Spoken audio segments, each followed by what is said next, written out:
Just a few weeks ago, I signed my very first book deal. I'm a small creator. I'm pretty small potatoes in the creator world, but I still signed a book deal with a legitimate publishing company. It's so exciting. And the craziest part of it is that they sought me out for writing this book. It was just the whole thing was so cool. And I thought I'd share with you if you are interested in publishing something and you're not kind of sure where to start or what you want to do to make sure you're ready for that opportunity to publish a book when it comes. I'm going to share with you in this video some of the reasons why the publisher chose to work with me, that they straight up told me, and some things that I think probably also really influenced their decision to have me write this book for them.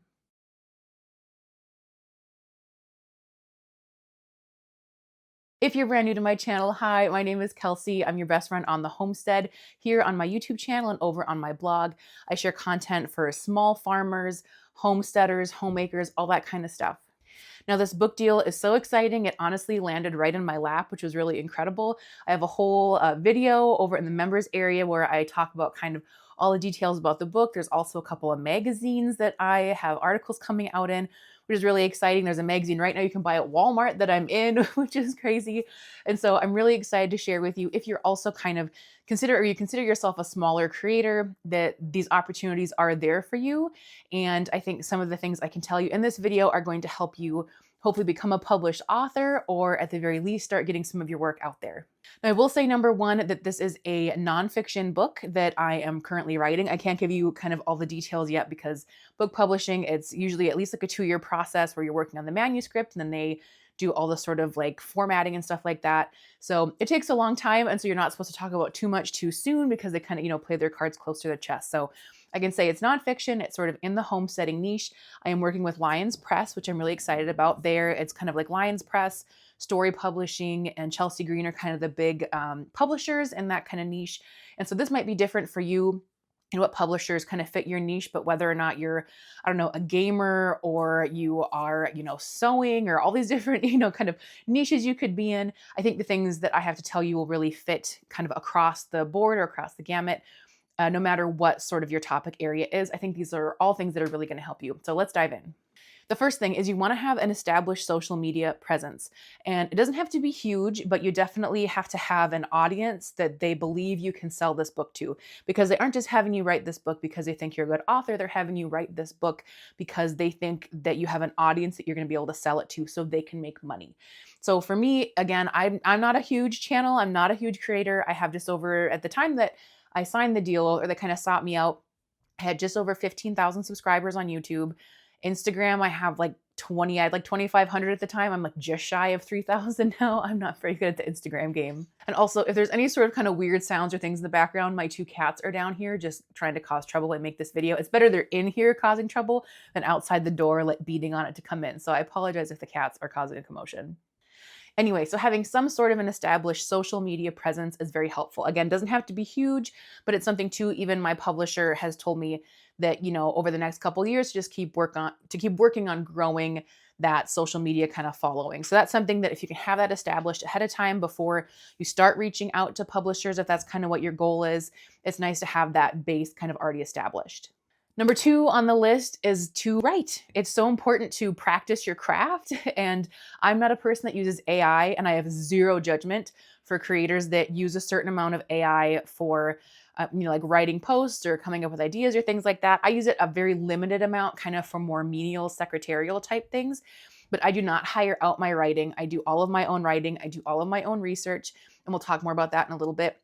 But because I'm doing my own writing and it's not being done by AI, it's not being done by someone I'm hiring, that means that I'm continually getting a chance to establish kind of my voice, my style, and I'm continually able to practice and hone writing as a skill. So making sure you are continuing to write and kind of flex that muscle and work on that muscle is really important. So do your own writing. The next thing, and this is something that they didn't say to me outright, and I don't know if this is the case or not, but I think it's probably important, and that is I do not get into controversial topics. I do not talk about really anything that's kind of hot button things for the day. It's the worst in terms of, trying to grow a following quickly if you have kind of a salacious video out or whatever. I don't do that sort of a thing.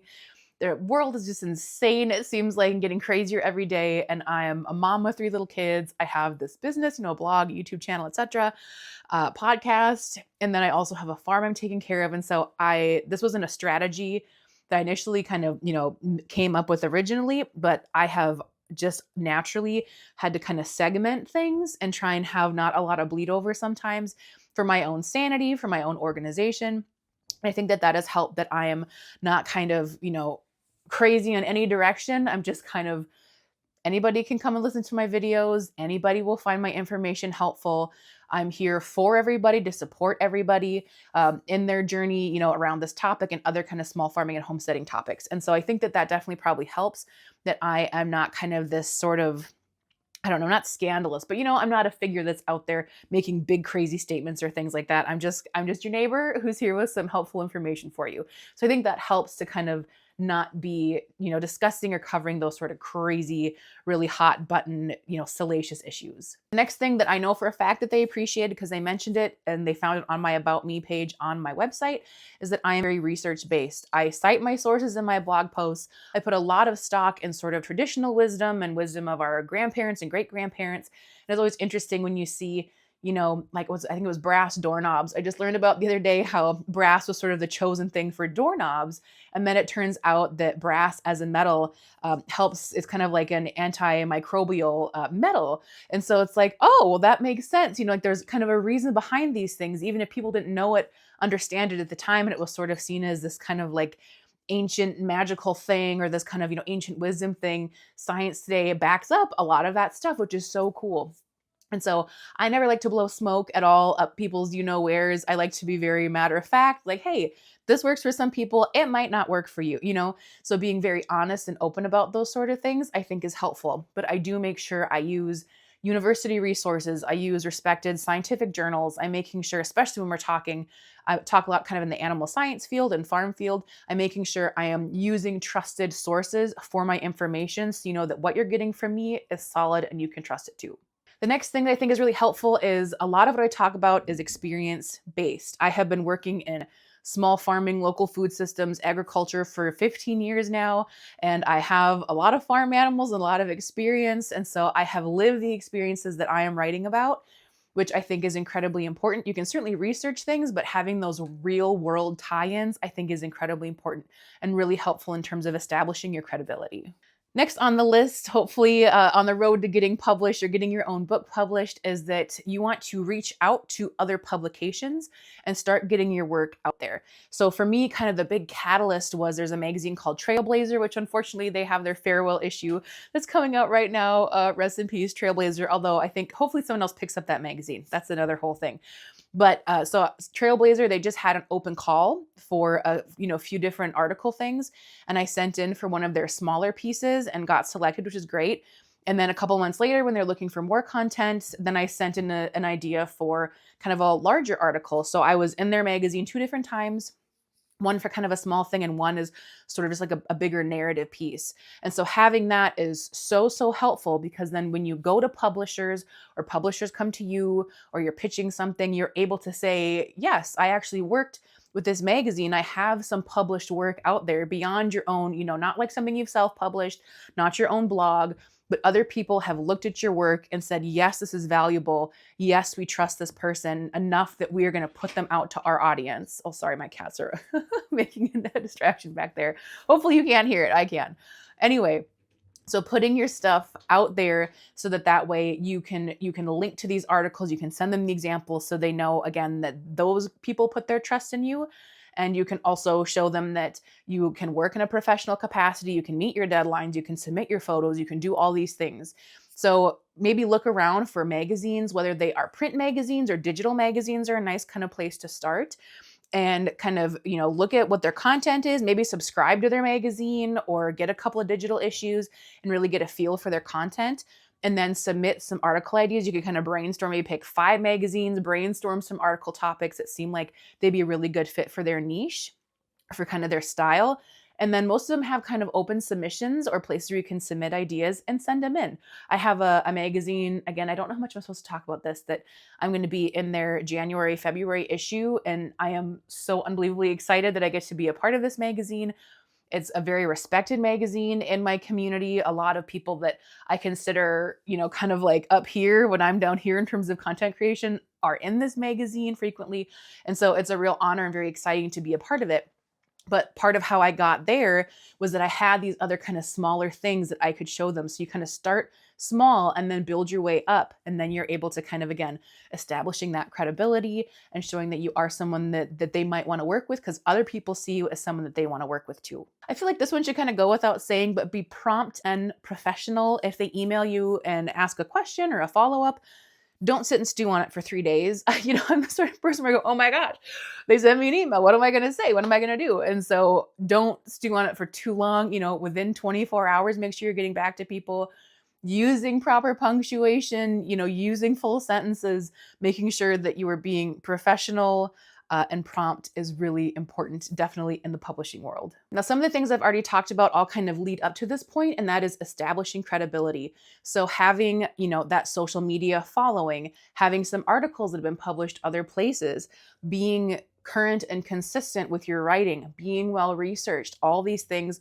are going to build credibility for you. And so if you've already been working for a while to establish that credibility, you're going to have a much easier time having a publisher say that, yes, this is someone we want to work with and someone whose voice and opinion and information we trust. And there's a really great quote, which randomly has been showing up kind of in my life. And my 8th grade social studies teacher, he also taught basketball, or like was a basketball coach. He was one of those guys, the sports coach, also history professor, history teacher. He had on his wall this saying that said, luck is when preparation meets opportunity. So luck is when preparation meets opportunity. And it's a really good one to chew on. And randomly, it has shown up in a bunch of places lately in my life. And I honestly hadn't seen it or heard it since 8th grade. So it's kind of crazy. And I feel like it kind of speaks to what's going on now and hopefully speaks to you. And, no matter where you are in your journey of hoping to be published, that you can create that luck for yourself by preparing and then, kind of reaching out to find those opportunities a little bit. Or then, eventually in my case, the opportunity might come to you and you are going to be ready for it because you have laid the groundwork for these things, which also includes establishing that credibility. Next thing on our list is you have to be willing to work it and sell your book. Again, these publishers are not doing this for their health or just for the fun of it. They think that you are going to make them money by selling this book. So they have to believe there is an audience for it. So that's another topic entirely, is to make sure you want to write a book on a topic where there is enough people to buy a book to make it even worthwhile. There needs to be like minimum 5,000 people who would want to read this topic, like bare minimum. But so you have to be willing to sell your book. So whether that's to your audience you've established on social media, for me, because mine is kind of in the farming homesteading niche, book's coming out 2027. So that winter and fall is when there's a lot of farming conferences. I'm going to be putting on a ton of miles, hoofing my book around to try and sell it, because additionally, a publisher is going to be more likely to work with you again if you can show that, yes, you can sell a book. So you need to be willing to get that book out there and do some promotion, because especially the publisher I'm working with, they're not a huge publisher, they're not a little publisher, they're kind of right in the middle. And so for them, the budget for marketing, they're going to do some stuff to help me out, but I have to really put in the footwork myself if I want this book to sell well. So make sure you are willing to do that and kind of have a plan in place. Okay, who will let me come talk about this? Where are some places I can really put this book out into the world? And lastly, this is going to sound really hokey. It makes me think there's an episode of Bluey where there's this kind of kids movie and this kind of hokey song at the end, the way like Disney movies tend to have. But the whole point of that is, sorry, if you're Bluey people, you know who Chunky Chimp is. If you don't have small kids, you're like, who the hell is Chunky Chimp? But if you know, you know.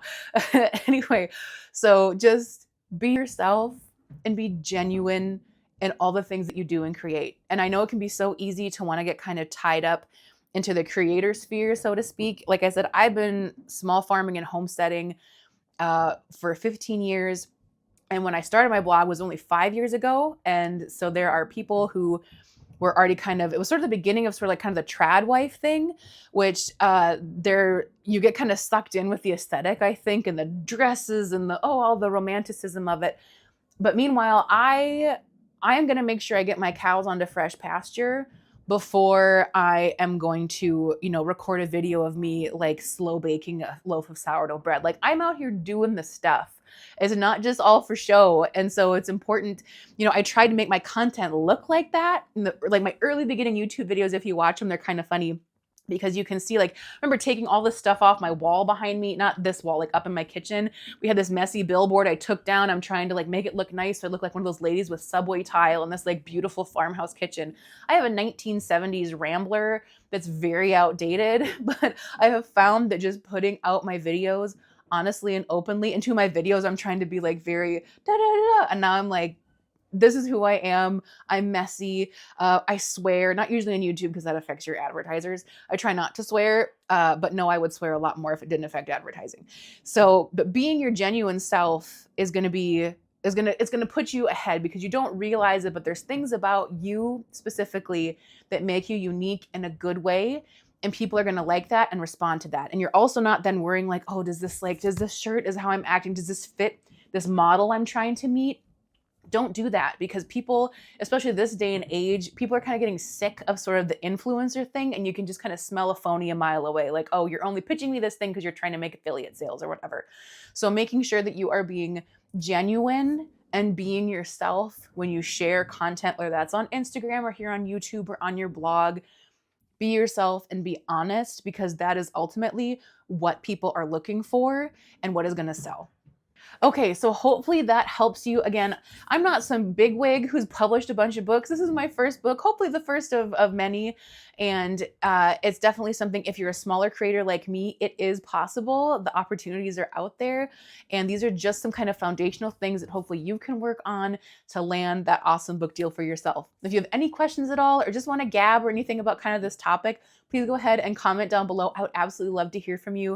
In the meantime, I'm just going to put some videos up here that you might like. I don't know if you're watching this about book publishing, but like I have no other book publishing topics. Maybe I will in the future, but I'm just going to put some videos here that are just some of my favorites for you to check out. Otherwise, I would love it too if you would give a subscribe to the video or subscribe to the channel.